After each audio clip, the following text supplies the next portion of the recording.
अस्सलामुअलैकुम नाज़रीन, आप देख रहे हैं प्रोग्राम पुकार और मैं हूं आपके साथ अनीला ज़का। कहते हैं कि हराम कामों की वक्ती लज्जत इंसान के दिमाग पर ऐसा पर्दा डालती है कि उसे अच्छे और बुरे की तमीज़ ख़त्म हो जाती है। जी हाँ, जो वाक़या आज मैं अपने नाज़रीन की नज़र करने जा रही हूँ, इसमें एक खातून वक्ती लज्जत में डूबते हुए अपने ही आशना के हाथों कत्ल हो गई। मामला क्या था, वो आशना आखिर चाहता क्या था, उसी की ज़ुबान से आपको सुनवाते हैं। इस वक्त मैं थाना हेर में मौजूद हूँ और मेरे साथ वो मुल्ज़म मौजूद है, उसी से बात करते हैं। क्या नाम है भाई तुम्हारा? नुमान। कितनी उम्र है?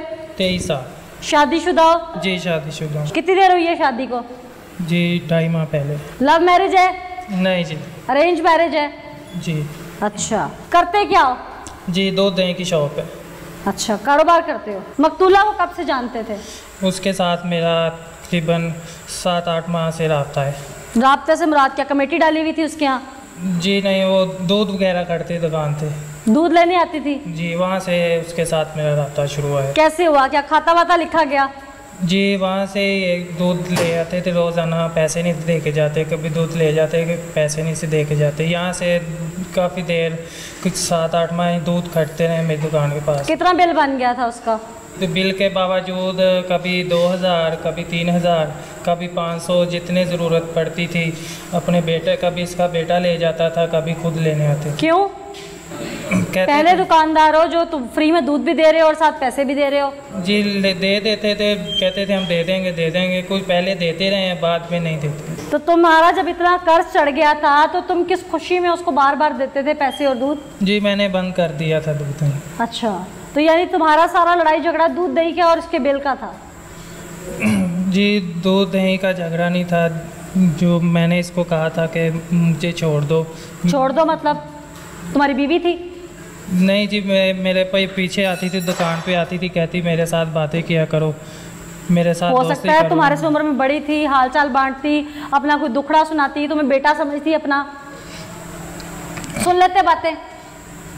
जी मैंने आती थी, मैं कहता नहीं, मैं नहीं आपके साथ बात करना चाहता, जाए आप। क्यों नहीं करना चाहते? तुमने क्या मामला क्या था? बातचीत करने में क्या बुराई थी? ये था कि मेरी दुकानदारी थी, तो मोहल्ले वाले वहाँ गुजरते लोग देखेंगे भी ये औरत क्यों खड़ी रहती है। अच्छा, क्यों यहाँ खड़ी है। अच्छा, बस इतनी सी बात थी जी, और कोई बात नहीं थी? जी बात फिर उसने एक दिन ऐसा किया है, दूध दही मेरे पास से करते रहे, रास्ता अच्छा हो गया उनके साथ। तो एक दिन इसने कहा है कि आपका दूध अच्छा है, जहाँ ये काम करती थी, यहाँ फ्लैटों में काम करती थी, इसने कहा है कि आपका दूध मैं यहाँ पे लगवा देती हूँ घरों में, आपका कारोबार और बढ़ जाएगा। तो आप ऐसा करें, आप मुझे अपना फ़ोन नंबर दें, तो मैं उनको जाके फ़ोन नंबर दूंगी, वो आपको कॉल करेंगे, तो आप उनके घर दूध सप्लाई कर दिया करना। तो मेरे पास तब फ़ोन नहीं था, तो कुछ 2-2.5 महीने गुजरे हैं। फिर मैंने पहले आया था, वो चोरी हो गया था, दुकान से कोई उठा के ले गया था। फिर 2-2.5 महीने बाद मैंने फ़ोन लिया है, तब से इसके साथ मेरी वैसे ही दुकान पे दूध लेने आती थी, वैसे ही बात होती थी। इसके अलावा कुछ नहीं था? नहीं जी। नाज़रीन, ये शख्स कहता है कि दूध दही का झगड़ा था, पैसे नहीं दिए जाते थे, सिर्फ ये मामला था। अब बताओ सच क्या है? जी सच ये है कि मेरे इसके साथ 8 माह से ताल्लुकात थे। किस तरह के? जी ऐसे ही दूध दही फिर दूध दही पे आ गए हो? 8 माह से ताल्लुकात थे। किस तरह के ताल्लुकात थे? ऐसे और भी घर में साथ में उनको भी दूध वगैरह देता था, इनको भी दूध वगैरह देता था। और फिर दूध पे रो रहे हो तुम? ताल्लुकात बताओ किस तरह के थे? निकल आओ दूध दही से बाहर अब। जी ताल्लुकात इसने मुझे नंबर दिया अपना। हाँ। नंबर पे राब्ता होने लगा है। ऐसे ही नंबर पे मेरे पास से कभी पैसे मंगा लेते थे, कभी दूध, इतना दूध दे। क्यों पैसे देते थे तुम उसको? जी कहते थे पे मिलेगी, महीने बाद दे देंगे। फिर तुम वहीं के वहीं हो? तुम्हारे उसके साथ ताल्लुकात नाजायज नहीं थे? जी वो बाद में जब 1-2 दफ़ा उसने मुझे झूठ बोल के घर बुलाया है, आपको वहाँ एक काम लेके जाना है। तुम लोगों की कॉल पे बात लंबी लंबी होती थी कि नहीं होती थी? जी बात होती थी। मैसेजेस पे होती थी? मैसेज पे जी थोड़ी देर हुई होती थी ना? जी। तुम्हारे उसके दरमियान कोई बहन भाइयों वाला ताल्लुक था? नहीं। नाजायज ताल्लुक था? क्या पूछ रही हूँ मैं? जी मैं भाई किसी का कोई लिंक नहीं, सिर्फ मैं तुम्हें जो पूछ रही हूँ, तुम्हारा उस मकतूला से नाजायज ताल्लुक था या नहीं? जी जब से मैं इसके साथ फ़ोन पे बात बूत करता था, फिर तब के साथ इसके साथ मेरा ताल्लुकात शुरू हुआ है। ताल्लुकात तुम्हारे उसके साथ हद से बढ़ चुके थे? जी। ऐसे ही है? जी। कितना अरसा रहे? जी करीबन 3-4 माह। 3-4 मारे जी। इस दौरान तुमने शादी के वादे किए उससे? नहीं जी।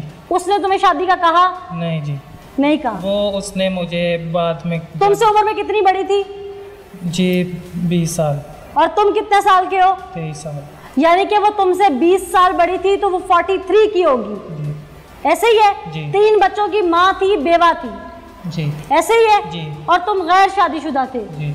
उसने मुझे कहा था भी आप मेरे साथ नंबर दे दो, फ़ोन पे रब्ता करेंगे आपके साथ। अच्छा, फिर तुम कब कब उसके घर जाते थे? जी कभी जब फ़ोन करके बुला लेती थी तब जाता। रात के वक्त?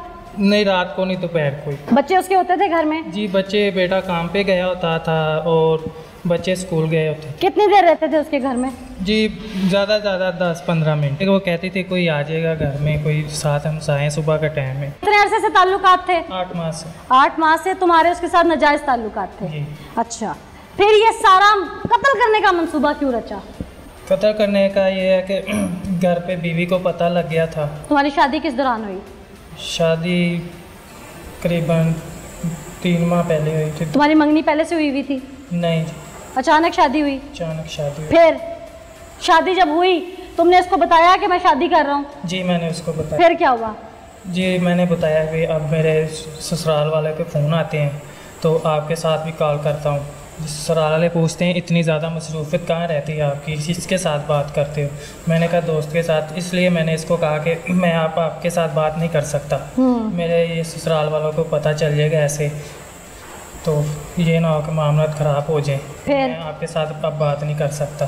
फिर जी इसने कुछ दिन, मैंने फिर नंबर जी 3 दिन नंबर बंद कर दिया अपना। फिर नंबर बंद करके फिर जब मैं दोबारा आया हूँ शॉप पे आ गया हूँ शादी ख़त्म करके अपनी, तो फिर वहाँ शॉप पे मेरी पे आ गई है, कहती है आपने नंबर क्यों बंद किया है? मैंने कहा मैंने आपको बताया तो है मेरी शादी है, ये ऐसे ऐसे ये मामला है, फ़ोन करते हैं लोग, पूछते हैं, ससुराल पूछते हैं आपका फ़ोन मसरूफियत को जाता है, बहन भाई पूछते हैं। फिर इसलिए मैंने उसे कहा कि अब मैं बात नहीं कर सकता।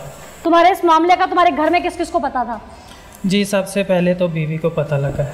बीवी को कैसे पता चला है? जी वो एक दिन अचानक की दुकान बंद करके घर खाना खाने दोपहर को गया था, तो पहले एक दिन तो ऐसा हुआ है कि बीवी ने फ़ोन उठाया है तो उसने आवाज़ सुन के मेरी बीवी बोली, उसने जल्दी से काट दिया है। फिर दूसरी दफ़ा फ़ोन उसने किया, बीवी के पास खड़ा था, मैंने थोड़ी सी बात की, बीवी आ गई, फिर मैंने काट दी। तीसरी दफ़ा ऐसा हुआ है तो मैं खाना खा रहा था, मुझे नहीं पता, बीवी ने चुप करके फ़ोन उठाया है, तो फ़ोन पे मेरी बीवी ने बात नहीं की, वो बातें कर रही थी, आप फ़ोन क्यों नहीं उठा रहे, बात क्यों नहीं कर रहे, वो सारी बातें मेरी बीवी ने सुन ली थी। और वहाँ से लड़ाई होगी? वहाँ से लड़ाई बीवी रूठ के गई? जी। फिर तुमने इसे कत्ल करने का मंसूबा क्यों बनाया? भाई सिम बदल लेते, फ़ोन का नंबर अपना बंद कर देते, इससे जान छुड़ा लेते, दुकान पे आती तुम मर्द थे, उसे डांट देते बुरी तरह से, एंड तुमने मेरे पैसे देने हैं, तुम झूठ बोल रही हो, कुछ भी कर सकते थे, थाने आ सकते थे। जी मैंने उसको बहुत समझाया है, उसके बेटे को भी कहा है भी आप मेरे पैसे ऐसे दे दे। आप एक औरत को अपनी इज्जत का ज्यादा डर होता है, तुम अगर उसे थोड़ा सा डांटते तो वो तुम्हारे से पीछे। सिम क्यों नहीं बदली? जी मेरा काम था, कस्टमरों के फ़ोन आते थे, फ्लैटों में दूध देता था, उनके फ़ोन तो सबको नंबर नया लिखवा देते। और ये कौन सी रॉकेट साइंस थी? कत्ल करने का मंसूबा कैसे सोचा? जी ऐसे बार बार फ़ोन, फिर भी मैंने नंबर बंद कर दिया था, फिर दुकान पे आ जाती थी, फिर नंबर ऑन करो फ़ोन बात। उस दिन क्या हुआ जिस दिन कत्ल किया? जी उस दिन ये ऐसे ही कि घर में भी बहुत मामला ख़राब हुए थे, घर में भी महल्लेदारों को भी पता लग गया था। महल्लेदार जब ये दुकान पे आती थी वहाँ शोर डालती थी, बातें ऊंची ऊंची करती थी, आप क्यों नहीं बात करते, क्यों नहीं आपने मेरा खर्चा लगाना, क्यों नहीं आपने मेरे साथ ऐसा करना, ऐसे ऐसे महल्लेदारों को भी पता लग गया था। तो घर वालों को ऐसे बहुत मामला ख़राब थे, घर वाले भी, बीवी भी वो भी डांटती थी, वाले साहब वो भी डांटते थे भी आप क्यों बातें करते। तो फिर तुम्हें गुस्सा आया? जी मुझे गुस्सा आया। दूध मेरा जो वो बेचने वाला रह जाता, सुबह मैंने पेमेंट करनी होती थी, पेमेंट पूरी नहीं थी होती, ये कॉल करती थी मुझे इतना खर्चा दो, मुझे इतना खर्चा लगाओ मेरे साथ, ऐसे ऐसे करो। मैंने कहा जी मैं नहीं दे सकता, मैं अपनी दुकान बंद करके आ भी नहीं सकता आपको लेने में। तब कहती थी मुझे लेने आओ लम्स के अंदर से, अगर नहीं लेने आना तो मेरा महीने का किराया लगाओ, मैंने कहा जी मैं पहले आपको दे सकता था, अब शादी होगी, अब मैं इतना खर्चा आपको कहाँ से दूँ। इसने कहा कि जहाँ से मर्जी दो, मुझे नहीं पता, मुझे इतना 2-3 हज़ार रुपये पहले भी मांगती थी, दे देता था, अब वो ज़्यादा मांग रही थी, कहती 10-15 हज़ार रुपये मेरा खर्चा लगाओ, मैं रिक्शा वाला लगाओ, घर का मेरा खर्चा नहीं पूरा था। मैंने कहा मैं कैसे आपको दूँ, मेरा अपना दुकान। फिर उस दिन कत्ल करने का मंसूबा कैसे बनाया? उस दिन यही, फिर इसने कॉल की है, मैंने फ़ोन बंद कर दिया था। फिर अगले दिन फिर इसने फ़ोन ऑन कर लिया, कमस्तों के फ़ोन होने थे, दूध वगैरह के। फिर मैं तो मजबूरी को फ़ोन ऑन कर लेता था, मुझे फ़ोन होने। ओ भाई, उस दिन इसको कैसे बुलाया बाहर, कत्ल कहाँ से लिया, मैं ये पूछ रही हूँ। जी फिर मैं दुकान से, घर वालों के भी फ़ोन आते थे भी, आप अभी तक तो घर वालों ने, मुझे जब पता चल गया बीवी को, उन लोगों ने मना किया भी 10 बजे के बाद आपने दुकान बंद कर देनी है। फिर इसने मुझे कॉल करनी रात को भी, मुझे लेने आओ। मैंने कहा नहीं लेने आ सकते। उस दिन तुम लेने गए? जी उस दिन मैं लेने गया हूँ इसको। कैंची तुम लेके गए थे साथ? जी वो मैं दुकान से ही सारा प्लानिंग बना के गया। प्लान बना के गए थे? किसी से मशवरा किया था? किसी से मशवरा नहीं। फिर कहाँ लेके गए इसको? जी इसको मैंने लम यूनिवर्सिटी से 11 बजे के करीब, 11 बजे मैंने बिठाया है मोटरसाइकिल पे इसको लेके गए। रास्ते में बहस वगैरह हुई है इसी बात की, फिर आप मुझे क्यों नहीं अब लेने आते, क्यों नहीं खर्चा दे रहे। कत्ल का ज़हन तुम पहले बना के गए थे? जी ये मैं घर से जब ऐसे मजबूर हो गए, मैंने दुकान। ठीक है, फिर तुमने कहाँ ले जाके मोटरसाइकिल खड़ी की? जी वहाँ स्कीम थी एक साथ में। क्या क्या कि इसको उतारा मोटरसाइकिल से? कुछ नहीं, वो रास्ते में मुंह मारी, हाथ पाई पीछे से हो रही थी, जब आ रहे थे रास्ते में वहाँ से हाथ पाए मुंह मारी हो रही थी, पैसों की वजह से, इस वजह से, फ़ोन की वजह से, ऐसे ऐसे। फिर रास्ते में एक प्लाट आया है, फिर वहाँ मैंने गाड़ी खड़ी कर ली है। गाड़ी खड़ी करके फिर वहाँ मैंने उसको दिक्का दिया है। दिक्का दे के तो फिर मैंने पहले उसका गला दबाता रहा हूँ, गला दबा। चीखी नहीं? चीखी मैंने मुँह के ऊपर हाथ रखा था। फिर थोड़ा सा चीखी, लेकिन वहाँ खाली प्लाट थे। फिर मैं गला दबाया, गला दबा के बाद में फिर मैंने कैंची का वार कर। कहाँ मारी कैंचियाँ? गले के ऊपर। कितनी मारी? 5-6 मारी। शर्मिंदगी है आपने किए पे? जी बहुत शर्मिंदगी।